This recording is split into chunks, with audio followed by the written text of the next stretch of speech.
ఈ రోజు మనం ఎలాగైనా కన్నం వేయాలి, లేదంటే మనకు కూడు లేదు. అయితే ఇప్పుడు ఆ కన్నం నుంచి పోయి తినాలన్నా?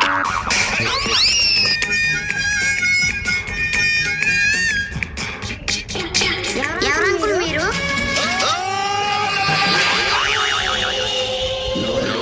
అంటే కోతంలో మూట కట్టి ఎత్తుకెళ్తాం.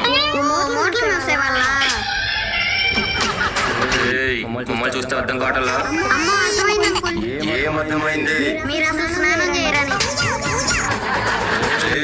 మేమెవరో తెలిస్తే ఉచ్చ పోసుకుంటావు. అర్రే తెలికి ఇప్పుడే పోసుకొని వచ్చానే.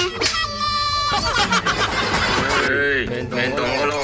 సరే నా బల్బులు జామెట్రీ బాక్స్ లోనే ఉన్నాయి, పోండి.